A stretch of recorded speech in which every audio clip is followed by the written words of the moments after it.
I'm only getting to do it because of something sad that happened.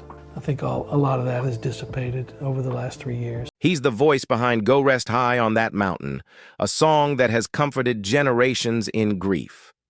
With 22 Grammy Awards and a place among country music's most revered names, Vince Gill built his legacy on honesty, humility, and heart.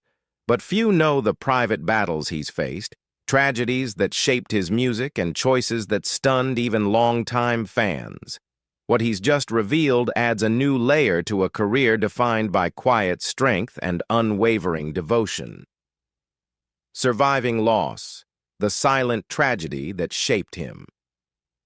In 1968, Vince Gill was just 11 years old, living a simple, joyful life in Norman, Oklahoma. His days revolved around school, family meals, and the comfort of picking out melodies on his little 4-string tenor guitar. His father, J. Stanley Gill, a federal judge and amateur musician, often played alongside him, nurturing the boy's early love for music. Vince's world was grounded in the unspoken rhythms of a close-knit family, until one shattering phone call changed everything. His older half-brother, Bob Cohen, had been in a car accident. The injuries were catastrophic. Bob fell into a coma that would last for 3 agonizing months. For Vince, who had always looked up to his energetic, free-spirited brother, the hospital became a haunting place of stillness and fear. When Bob finally woke up, he was no longer the same. The accident had left him with severe and permanent brain damage. He could no longer speak, care for himself, or interact with the world in any meaningful way. The boy who used to run through fields with Vince, laughing, teasing, full of mischief, was gone, replaced by a version of himself locked inside an unresponsive body. For young Vince, this was not just a loss. It was a rupture in the emotional fabric of his home. Watching his parents, especially his mother, grieve in silence, trying to accept a living son who was no longer truly there, left a scar that would linger for the rest of his life. Bob remained in this condition for the next 25 years. He passed away in 1993, when Vince was already a celebrated musician. That same year, Vince released Let There Be Peace on Earth, a Christmas album carrying deep emotional weight. One song in particular, It Won't Be the Same This Year, was a direct expression of his grief. The song captured the aching absence of someone once loved, now gone, not only in death but long before, in life. In interviews, Vince has often returned to that period saying, "Every time I sing that song, I see that 11-year-old boy again." That tragedy didn't just mark his childhood, it molded his soul, gave shape to the tenderness in his voice, and gave his songwriting a depth that no fame or fortune could ever fabricate. Walking away, turning down the dream of a lifetime. By the end of the 1980s, Vince Gill was a familiar name in Nashville's studios, but not yet a star. He'd played guitar and sung harmonies for Pure Prairie League, even fronting the band for a time, but his solo work was still in search of direction. Signed to RCA Records, Gill released 2 albums, The Things That Matter and The Way Back Home, that were musically solid but commercially quiet. Critics praised his voice. Fellow musicians called him one of the best guitar players around, but the charts remained unmoved.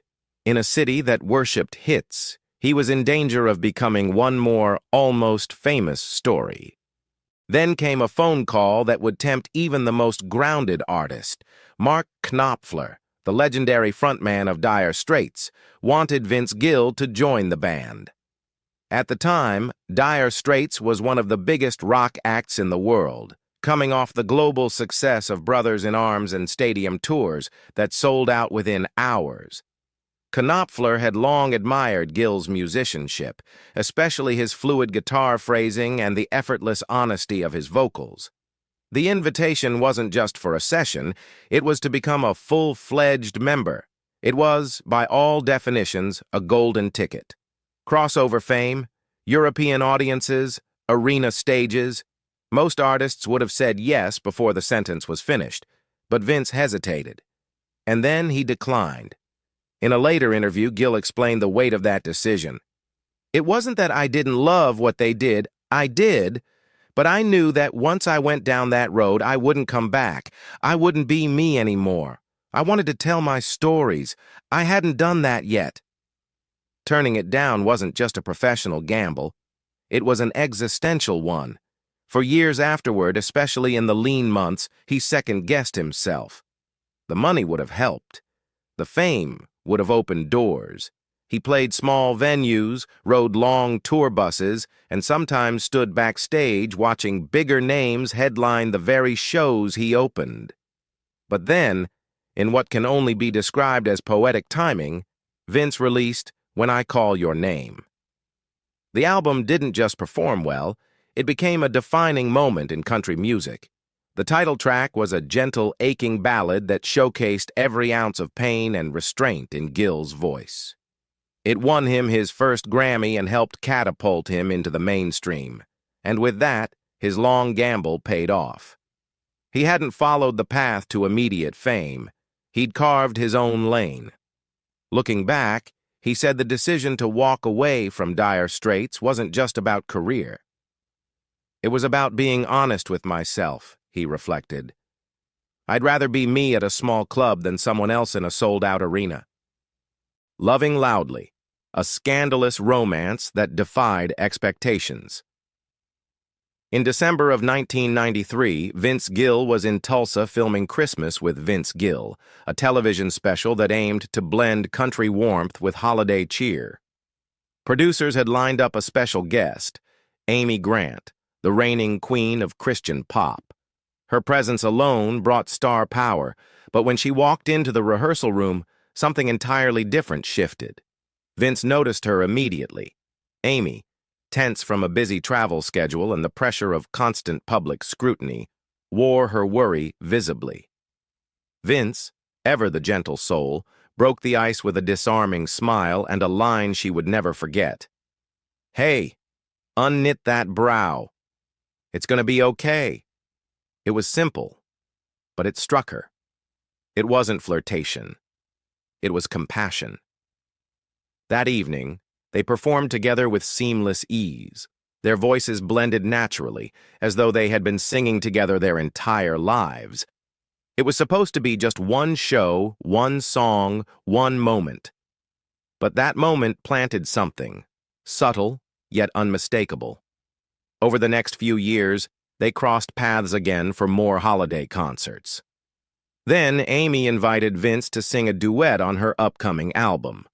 The track was House of Love, and while the lyrics spoke of romance, the real story was unfolding between the lines. At the time, both Vince and Amy were married. Vince had been with Janice Oliver, of the country duo Sweethearts of the Rodeo, for over a decade, and together they had a daughter, Jenny. Amy was married to fellow Christian singer Gary Chapman. Both unions were quietly struggling under the surface.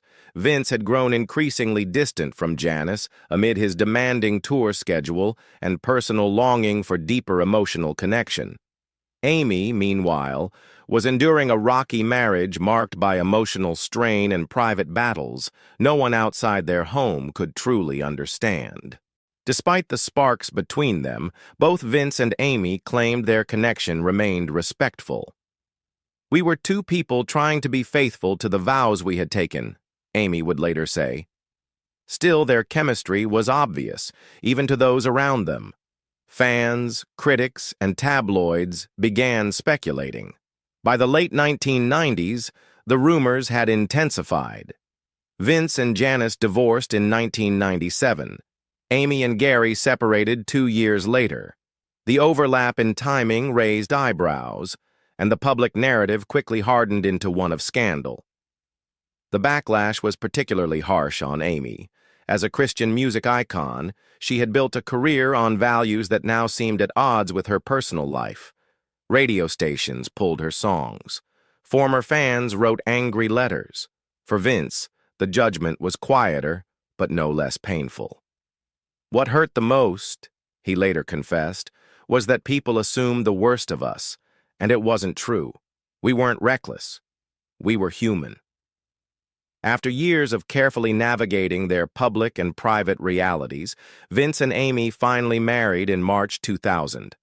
The ceremony was held at his home just outside of Nashville, with about 100 close friends and family members gathered under the early spring sky. It was intimate, meaningful, and deeply emotional. Amy wore a simple white dress, and Vince stood beside her, not as a country star, not as a symbol of controversy, but as a man who had waited quietly and faithfully for the right moment. Standing tall, joining the Eagles and facing the backlash. When Glenn Frey passed away in January 2016, the world mourned, not just the man, but what his absence represented. Frey wasn't simply a co-founder of the Eagles. He was a creative anchor, a voice, and a presence that had defined the band's essence since 1971. Don Henley made it clear, "I don't see how we could go out and play without the guy who started the band." For a moment, it felt like that chapter in music history had definitively closed. But grief, as it often does, paved the way for something unexpected. What fans didn't know at the time was that Vince Gill had long admired the Eagles, not just as a listener, but as a fellow musician walking a parallel path. During the Eagles' original breakup in the 1980s, Vince and Glenn Frey had actually shared the same manager, Larry Fitzgerald, a connection that gave Gill an inside view into the band's inner workings, long before any collaboration was considered.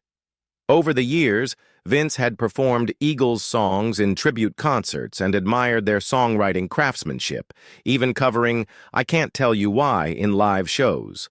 So when Irving Azoff, the band's legendary manager, reached out with a quiet invitation, it wasn't a shock to those who knew the deeper ties. Vince didn't hesitate. "When do we leave?"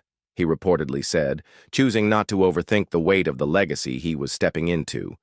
But stepping in wasn't about imitation. It was about reverence. Vince knew the role wasn't about replacing Glenn Frey. No one could do that. It was about honoring the spirit of the music while blending in seamlessly, humbly, and respectfully. Alongside Glenn's own son, Deacon Frey, Vince prepared to join the band's new formation for the Classic West and Classic East shows in 2017, with their first performance set for Dodger Stadium. Rehearsals were intense and emotional. Vince spent weeks studying harmonies, instrumental transitions, and vocal phrasing to deliver the songs not in his style, but in the Eagles' voice.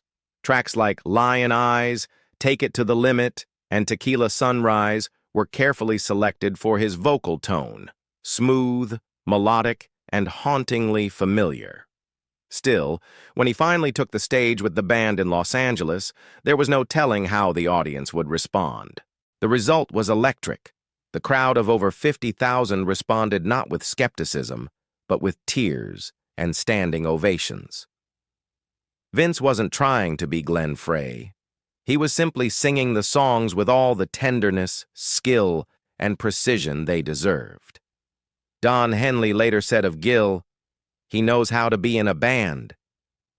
It was perhaps the highest compliment one could receive in a group built on unspoken chemistry and unyielding standards.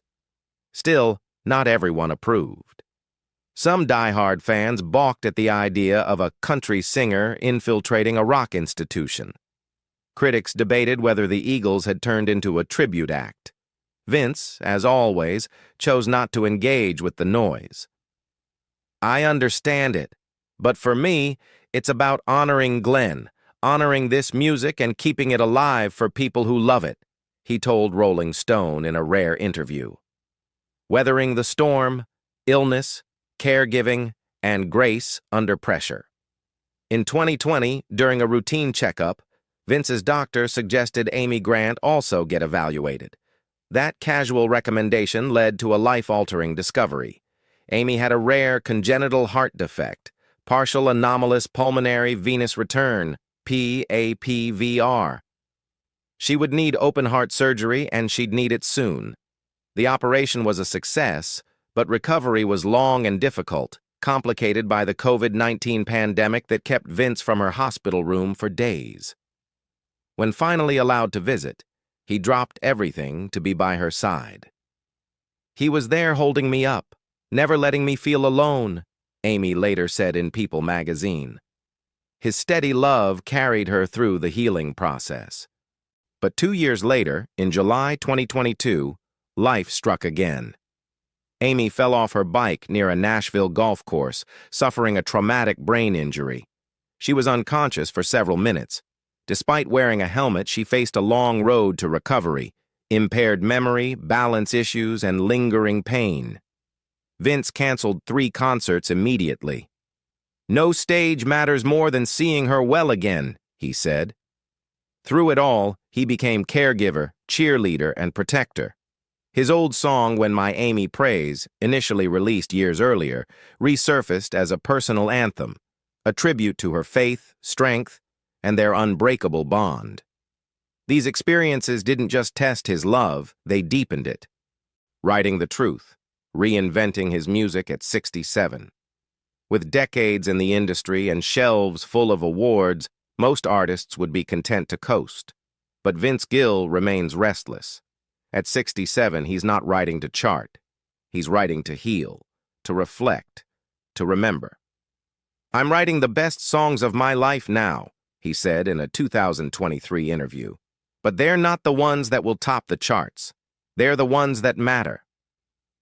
That ethos runs through Forever Changed, a haunting 2019 ballad inspired by a story of childhood abuse. With his signature high tenor, he narrates pain not his own, but intimately felt. "Music is how I help others feel less alone," he explained. The vulnerability of that song, and others like Worlds Apart and My Kind of Woman, My Kind of Man, proves his artistry has only deepened with time. Vince's songwriting today is rooted in observation, not judgment. He watches life unfold, its losses, its quiet joys, and translates those moments into music that speaks without shouting. He's turned down commercial shortcuts, embraced younger collaborators, and found joy in simply playing. He isn't chasing his past. He's writing his truth in the present. Through tragedy, redemption, reinvention, and devotion, Vince Gill has proven that silence doesn't mean avoidance, it can mean reflection. And when he finally chooses to speak, it's with a depth earned only through living. Which Vince Gill song has stayed with you the longest? Let us know in the comments. We'd love to hear your thoughts. And if this story moved you, please like this video, share it with others, and subscribe for more powerful stories from the heart of music.